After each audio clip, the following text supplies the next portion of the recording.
as long as there's free convection, so there's no air motion that's detectable. Your skin wetness is low as well, so you're not really sweating. And your metabolic rate is, again, at the type condition of 1.2 nets. And if you can supply a mean radiant temperature somehow of 19.2 degrees at about 32 Celsius and about 18 grams per kilogram of moisture in the air, you would feel comfortable. And again, this is a very counterintuitive result because it's hard to imagine that scenario. You're never going to find somewhere in the environment unless you're maybe in an igloo that somehow popped up in the middle of Singapore. But you should feel comfortable because based on how your body interacts with the different modes of heat transfer, you should be able to shed the amount of heat that you're generating, even at those warm air temperatures. And so something like this would be able to inform the set points for radiant systems, which again is something that's pretty difficult. If you also have air-based systems in your building, it's hard to know exactly how to tune those two systems together. And it opens the design landscape for systems and buildings. We can recalculate these charts for all sorts of conditions. So this one is air motion of 0.4 meters per second again, so much more convection now. Same skin wetness and same metabolic rate as the previous. And you can see now, because there's much more air motion, our mean radiant temperature doesn't fall to quite as low numbers. And again, say now we have a high skin wetness, but also an elevated metabolic rate. All of a sudden, we need much lower mean radiant temperatures to be able to take away the heat that we shed, even at relatively moderate room conditions. So this is the first chart again as well. What does that mean for system design? So these large temperature differences are difficult to maintain. So even though you can calculate that I need 19.2 degrees as my mean radiant temperature for an air temperature of 30 degrees, that's a 10-degree difference between the air and the panel that maybe is on the ceiling of a wall somewhere. And that's difficult to maintain. So in later sections, we'll talk about a system to do that. The radiant systems also tend to cool other surfaces. Where should I say surfaces? So if you have radiant cooling panels on your ceiling and they're very cold, they are also going to be spending a lot of energy to cool off other surfaces that have those panels in their view factor. So that's an important consideration. And also this white line here, that also corresponds to when the mean radiant temperature is equal to the dew point. So essentially any point above here, you're guaranteed condensation on a surface that's providing those mean radiant temperatures. And again, too, to have the mean radiant temperature be that low, typically that would be delivered on, if it was to be delivered on the ceiling only, that would mean those panels would have to be very cold. So the average temperature that your body sees in the space, weighted based on the view factors, that ceiling temperature would have to be very low because the other surface temperatures are probably going to be closer to the air temperature. So you're pretty much guaranteed condensation unless you can do some things that we'll talk about in later slides. But essentially, this line too is when the mean radiant temperature equals the wet bulb temperature, which again is how evaporative cooling typically works. You can evaporate into drier air to get some evaporative cooling, some free cooling. And say you had all of your surfaces evaporatively cooled to the wet bulb temperature. That line right there shows when that type of cooling system could provide comfort always. Again, that's not so realistic to have all of your surfaces radiantly activated in that way. So it's more of a theoretical limit for wet bulb evaporative cooling for a dew point system. And then this white line here also is when the air temperature equals the mean radiant temperature. And what's particularly interesting about that line too is that the mean radiant temperature being equivalent to the air temperature is one of the guiding design criteria that you might use when you're designing systems. But you see that's still only a pretty small subset of comfort conditions of even the red box that I had before, which goes somewhere around here. It's a pretty small subset of what would feel comfortable even in there. And again, too, it's difficult to measure the mean radiant temperature. So being able to design systems that let you navigate around that expanded zone is one thing, but still you need to know some information about the mean radiant temperature in a building to be able to guarantee comfort if you are installing these systems. And so how do you go about that? Typically how you measure mean radiant temperature is with a black globe, and you know the emissivity is very high for the black paint, and you can correlate the temperature inside of that black globe to the mean radiant temperature that it perceives.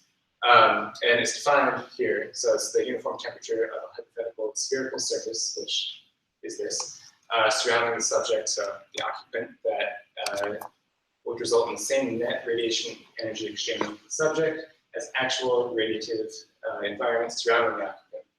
And so there's an inherent geometric relationship in here in this definition.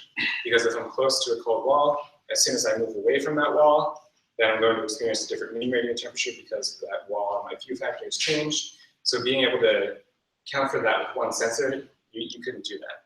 So there are some solutions that kind of get some better directional information. So this thing here has radiometers oriented at the sky, at the ground, and then in the X and the Y directions, but you still don't have a true spatial representation of the mean radiant temperature.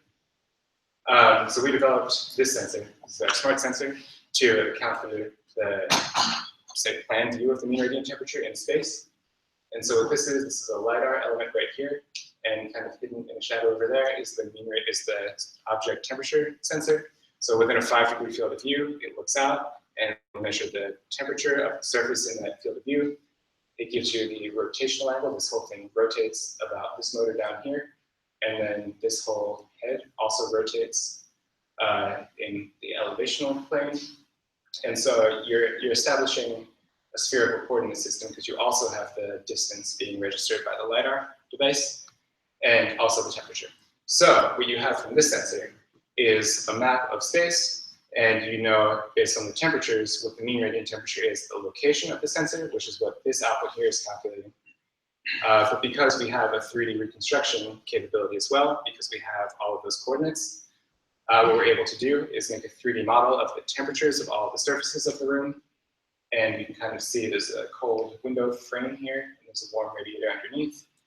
And based on a triangulation algorithm that was developed for this, you can move points around in space and figure out what the view factor of any one of those triangles is in order to figure out what the mean radiant temperature would be perceived as at any point in space. So at a 1 meter height, you might experience too high of a mean radiant temperature over here, but it'd be a little bit lower over here. At a 2 meter height is really when you start to see that window. And I guess that would be from the radiator underneath. You can see that mean radiant temperature doesn't change too much as you're moving around the space, but if you are trying to design systems that modulate the mean radiant temperature 10 degrees from the air temperature, you would expect a significant change if you have a panel that's broken or something that's not functioning properly. So having this information and providing this information is important to the models, and you can see you can feed back into these models here by saying I'm at an air temperature of 23 Celsius, 30% relative humidity, and for a mean radiant temperature of 21, would I feel comfortable? And you can either do calculations, you can visually compare the color of the dot to the background gradient to figure out if you would feel comfortable. And so that's how these systems would tie back into this framework. So the sensors would tie back into the framework that I developed to start. Some issues with these sensors too. Radiation is difficult to model, and the sensors, because we're putting the sensor in one location and trying to figure out the mean radiant temperature everywhere, it's great at calculating the mean radiant temperature at the location of the sensor, but because there's an angular dependence on the emissivity of materials, as soon as it starts looking at a really shallow angle of incidence to materials, you're seeing more reflection in the actual surface temperature of that element. And so you can see this was taken in the Aminer Center.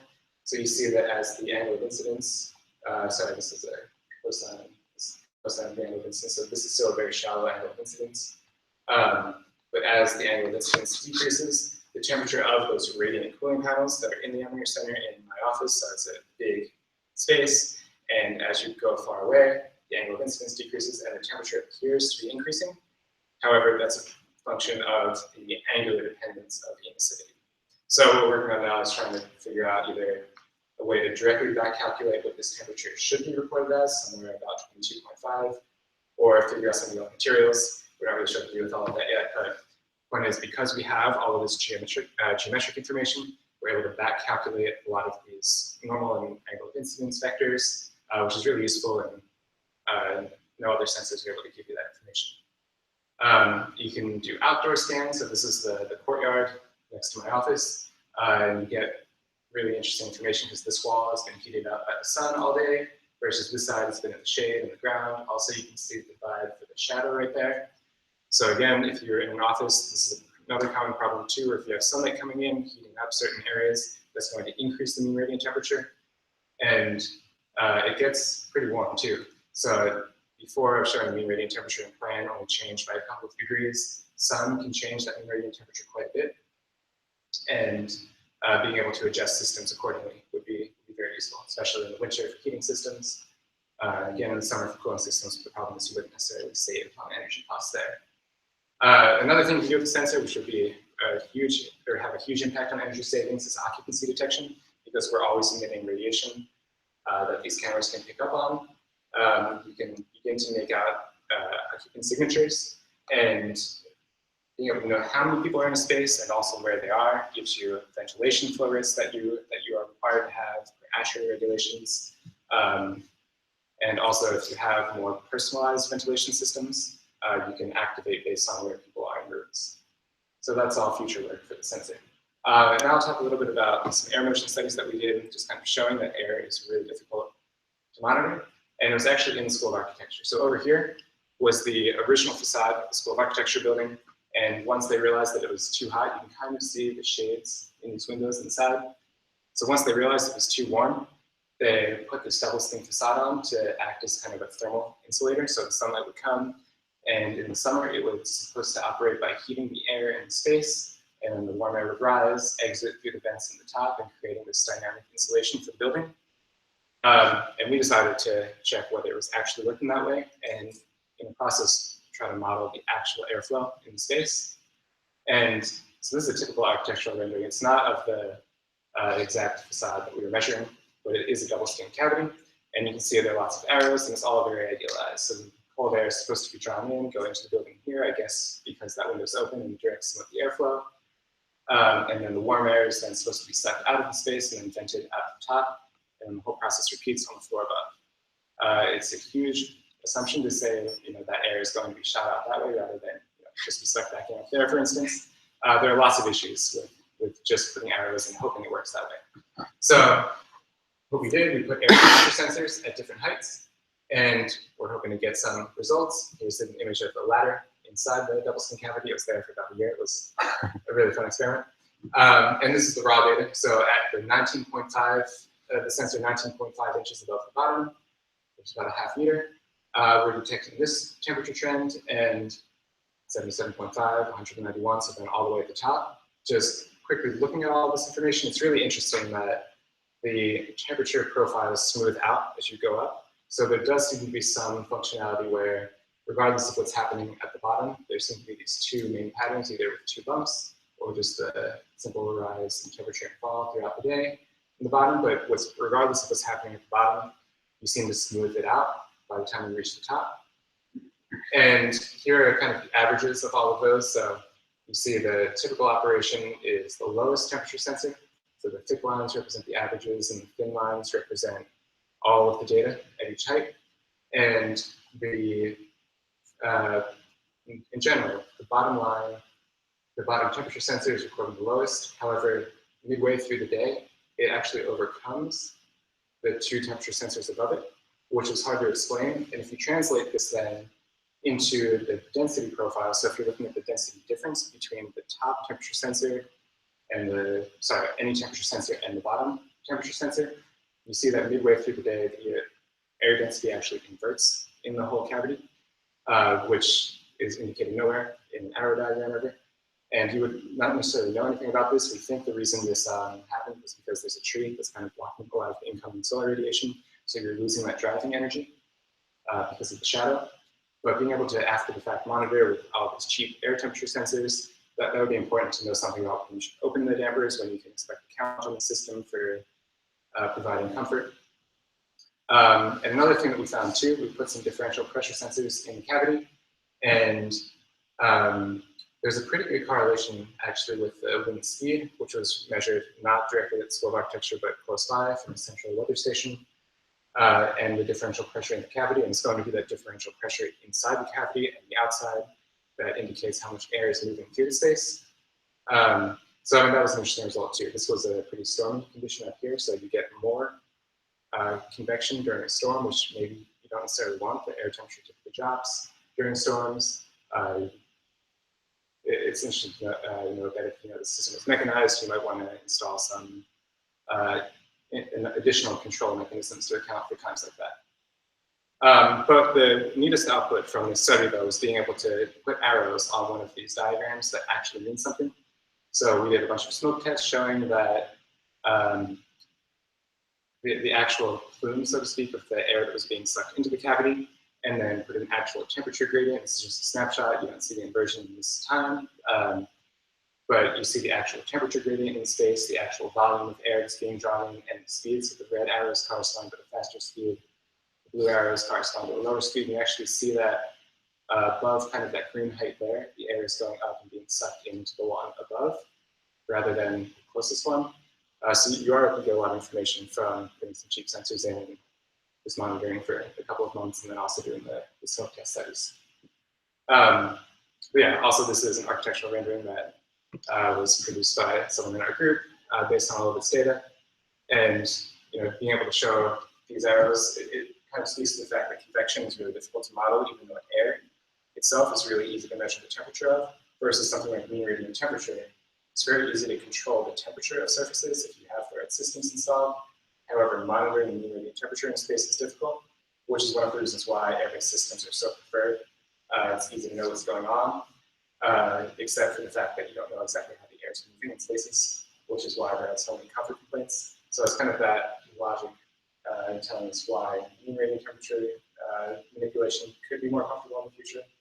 In addition to some of the convective arguments that I was talking about earlier, where if you're in a convection-dominated regime, small fluctuations make you feel more uncomfortable, versus the mean radiant temperature, it's much less noisy in terms of the temperature that you're experiencing. So that's all part of the argument for why eventually it would be nice to be able to shift to radiant cooling heating systems. So now I'll talk about the first system level study that we've done, and how do you go about separating the latent and sensible loads in a space. And this is a chart that shows the latent versus sensible loads for ventilation air in spaces. And it's really important to point out too, this is not for the actual loads that a building would experience. This is only saying there's 90-degree Fahrenheit air outside and 80% relative humidity, so very hot, very humid.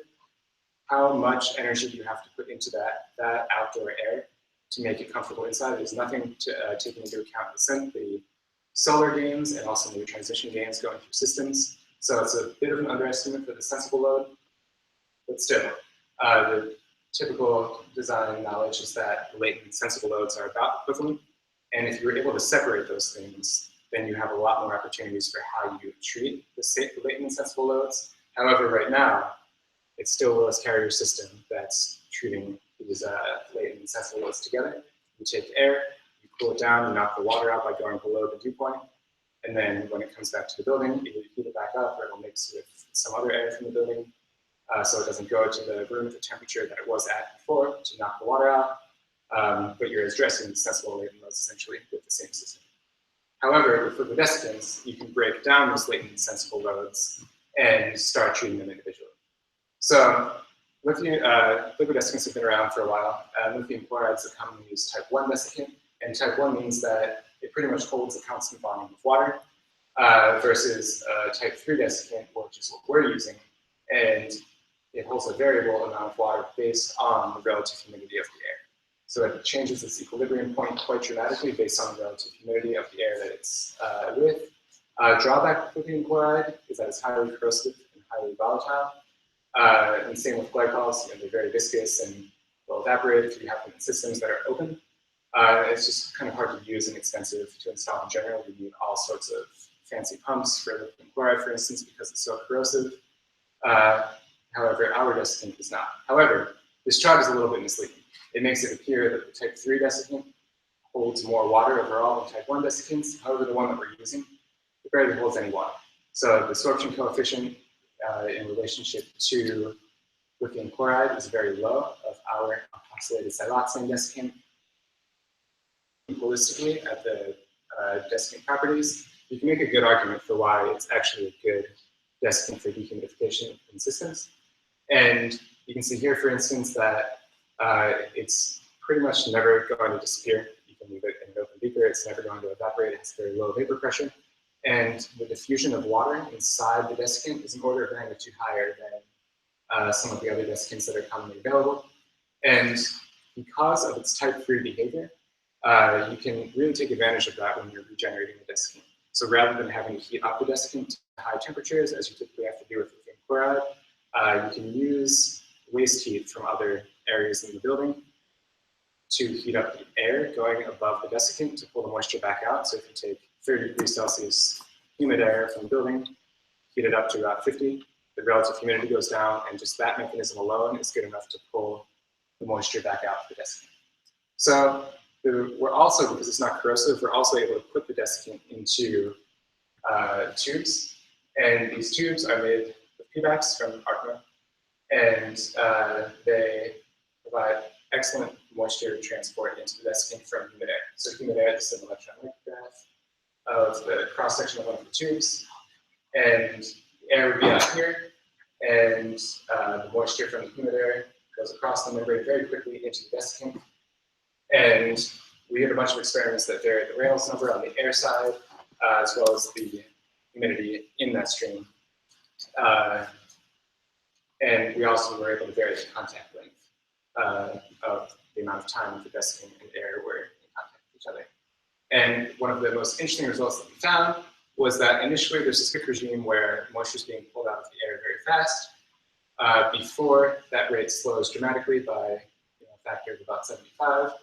And the reason for that is it's all based on length. And initially you're able to uptake water very quickly, but that rate changes fast over the first 10 centimeters because we're building up this annulus of high concentrations of moisture.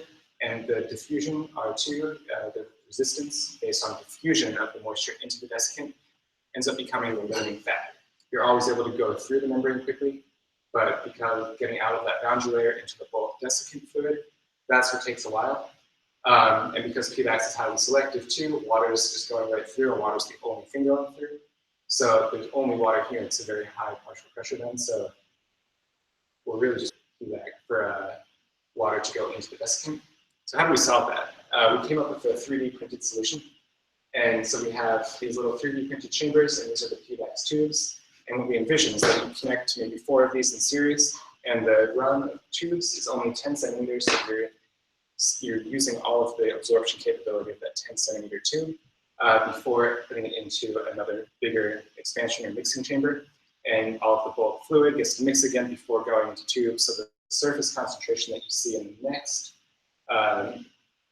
absorber section would not look like this initially. At the end of those 10 centimeters, you build up the same gradient, and it would look like this again, but then you mix and then repeat, so you're able to use more of the bulk volume of the desiccant. So that summarizes quickly some of our liquid desiccant work. And as I said before, if you could radiantly cool below the dew point, you would have access to a much greater area of that psychrometric chart.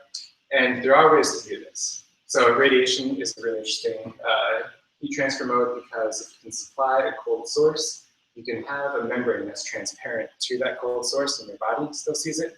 You can see it with thermal cameras, but it's not ever exposed to humid air that would form condensation on that surface. So this is something that I built, and there's a polyethylene sheet covering, you can kind of make out the U-tube in there of the copper tubing, and your body sees that cold temperature that the tube is supplying, but you don't get any condensation visibly on the surface. Skip that time. And so you can see when we're doing some experiments, then inside this whole cavity, the temperature drops pretty substantially. The dew point in this space was about 20 degrees Celsius. I had a humidifier and a heater in this room, but there was no condensation on the surface because the actual surface temperature of the membrane was much higher. And I did a more in-depth study in the shed, where I started again with this material, polyethylene, trash bag material. That's the membrane that I'm using for a lot of these experiments. It's very transparent in the infrared spectrum, so your body can see the cold temperatures behind. And you have, in the winter, in New Jersey at least, is when I did this, these walls were all exterior walls, so they were very cold, about 10 Celsius, covering with the polyethylene membrane, and your body saw those 10 Celsius temperatures, but the room that condition. You can see there's a little humidifier I had running and the heater running. The room was Singapore conditions. So this room had a dew point of about 25 Celsius. The walls were 10 degrees Celsius at the biggest change. And also, I had mylar opposing all of those polyethylene membranes so that you were never radiantly cooling opposite surfaces. In the shed, it's a little bit of a farce because all of the walls themselves are cold, but still it's the design implementation of having opposite surfaces reflecting those cold temperatures. That's the novel implementation here. There are lots of building materials that are reflective, so you could conceivably have something with reflective furniture, reflective floors, reflecting the mylars that I chose to use here. And here's some data. So the maximum depression that we got throughout the course of the study was about 8 degrees Celsius between the shed air temperature and the perceived mean radiant temperature. The cavity temperature, so that air gap between the polyethylene film and the wall temperature, is purple here, and there was a pretty significant gap. And the outside air is the green line here. And you can see too that the polyethylene temperature typically stays well above the dew point. It's hard to measure the exact temperature of the polyethylene because it's transparent in the infrared, but you're always wondering whether you're measuring the temperature of the polyethylene or having some radiant exchange with the temperature sensor. So it's kind of hard to measure that, but there are a little bit more rigorous ways to measure the temperature that we should implement in future studies. But so even though it appears that the polyethylene temperature dropped below the dew point, I still never visibly saw any condensation. But this range here is the more interesting version. So again, too, plotting all of that data on this psychrometric chart, you can see that even at these, again, 27 degrees Celsius air temperatures and high relative humidities, it's well outside the comfort zone that lives down here, but it felt pretty good there. And the color of those points represents fitting well within the model as well. Some future work too, it'd be nice to play around with some polymers. You can apply small charges to them and change the emissivity of material. So if you have a big slab, a radiantly heated slab, then you could change the emissivity of that slab to control how much heat your body sees rather than waiting for the temperature of that slab to decrease. So it becomes a lot easier to control these things that have a really long or really high time constant for controls typically.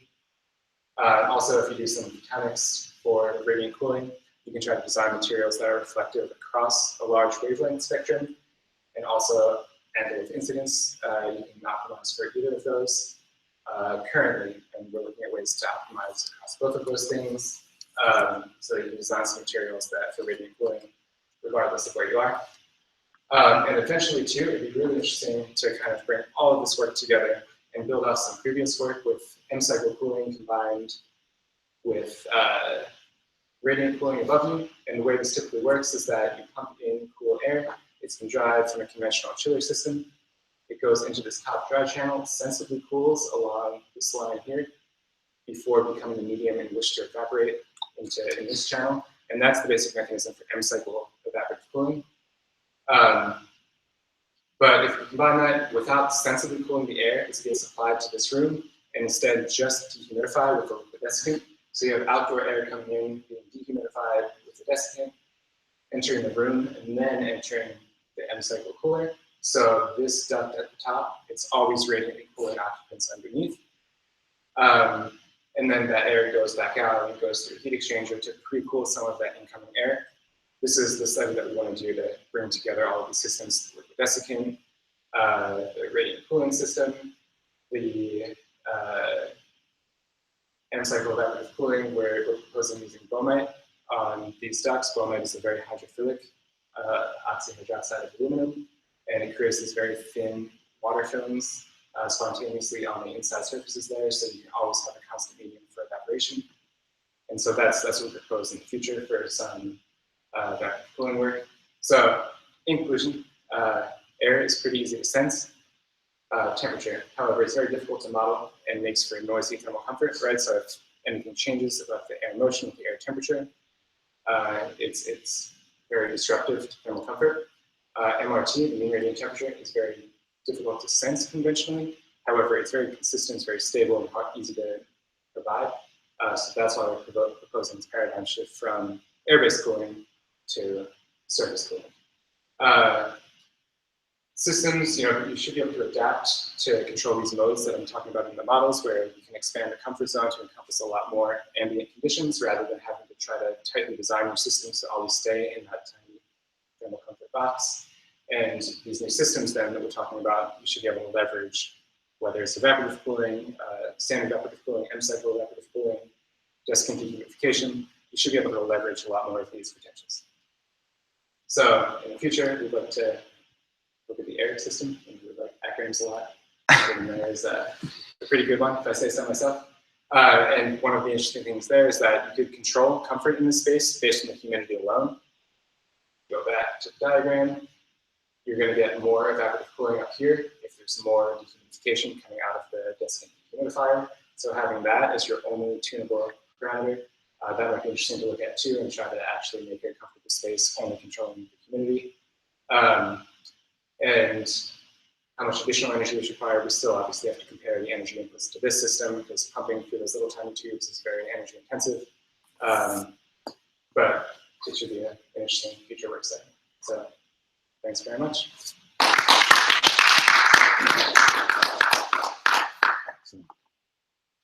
Any questions? Yep.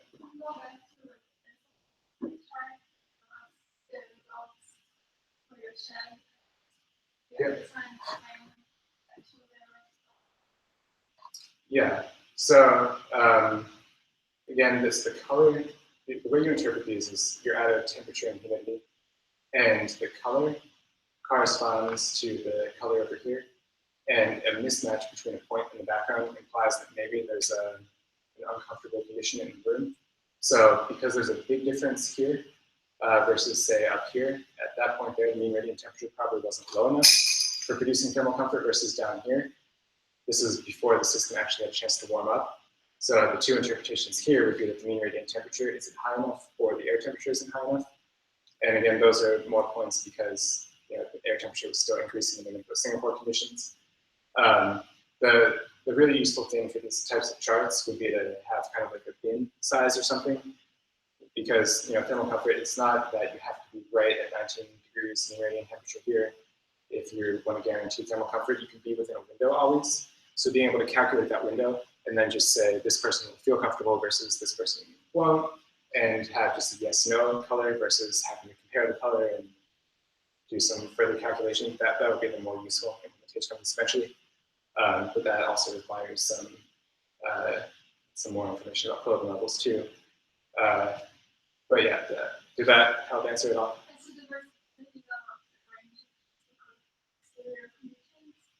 Yeah, exactly. And trying to bring the shed up to warm Singapore conditions. It always had the cold wall temperatures. As the air increases, there are some wall heats up. So yeah, the wall does heat up a little bit too, and the temperature does heat up by the time you're over here. Was that the equilibrium? Yeah. Yeah. But there are blue dots that you can't see, which is kind of the problem too.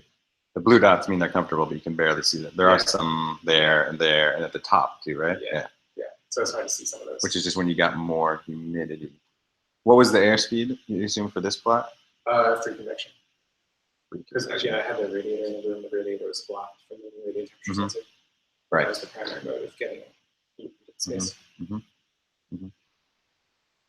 And would you have been able to achieve these temperatures with dehumidifying the air down to wet bulb temperature? That would be achieve that mean radiant temperature that you got there?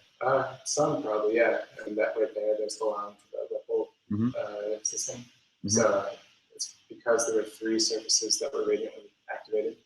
You would probably be operating somewhere down here with a system like that. But yeah, you should, for most of them, be able to achieve a wet bulb-based evaporative cooling. I mean, you can see too, I was hoping to get to Singapore conditions. Singapore, you definitely would not be able to just evaporate into air and provide comfort on the surfaces. But if you have the desiccant first dehumidifying the air, then maybe you could.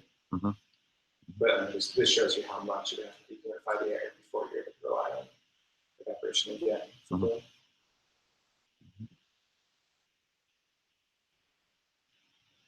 And do you envision, when you're doing this, so from the historical standpoint, Carrier had the temperature and humidity as explicit variables in the design, But when you're designing a space for mean radiant temperature panels, you talked a lot about the limit. You mentioned the limitation of only having the ceiling, but that you could do reflective surfaces. But then that becomes, from an architectural standpoint, much more constraining. So in a real, do you envision a way to describe, would it be useful to describe how to get back to a geometry and a space characterization that may have far less radiant heating and cooling? Like if you envision the Andlinger Center, right, the amount of surfaces that are actually activated is relatively low still. Yeah, I mean, you can do some things with reflection.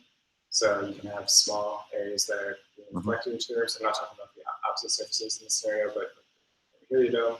You can expand small areas to large radiant heat factors that way.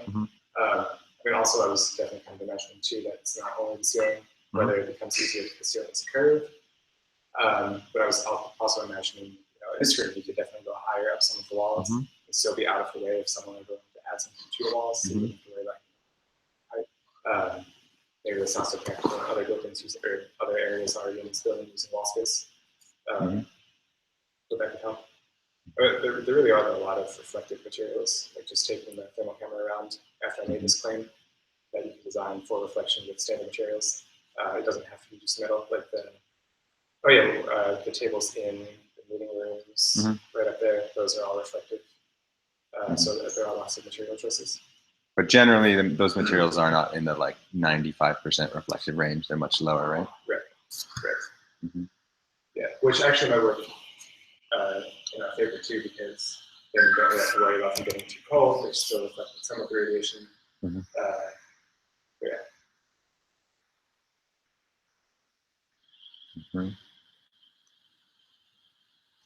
I like that. Yeah. So, have you considered any ways in which you can kind of characterize the uneven thermal sensations by using like very cold surfaces and very warm surfaces to deliver kind of an uneven radiant temperature? So if you have one very cold, one very hot, or whatever, how do you account for what the actual what that means feels like to a person rather than Yeah, so one thing you do have to worry about is radiant asymmetry. Yeah. And so if you have half your body feeling really warm, the other half feeling really cold, it's not completely what actually. But it is awesome. Yeah. Exactly.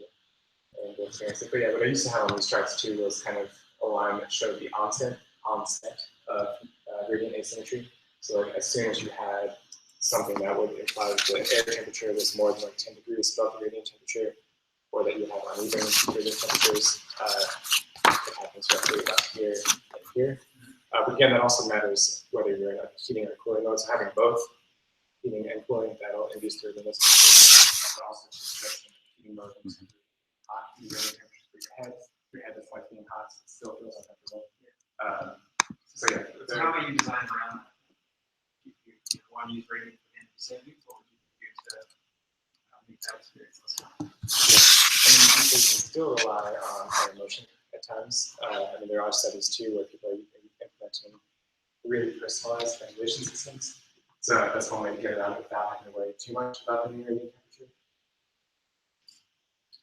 Yeah, I know. That's a good question. Which we can talk about after. I think we have to let the room go to the MAE seminar. Yeah. Hangshan, do you have any questions? Not really a question. I mean, it's a comment. It would be great if, like, the expanded comfort zones are actually, like, put next to each other for, like, another slide, because it would be a lot much more, I don't know, interesting to see the development of it. Right now, it's like one per slide. I mean, the explanation is good, but it would be even more interesting, like, after all of your expanded comfort zones, just put one next to each other. And that would probably be even more interesting. That's just a comment. It's not really a question. No, like that. That makes sense. Yeah, in the thesis, you can flip back and forth between pages and compare that way. Yeah. I should make one that has you. Well, we want to make an online version, basically. There needs to be sliders. There's too many pieces to the puzzle. Yeah. But, yeah. All right. We'll let you go to bed. Yeah. Good. Get some rest. All right.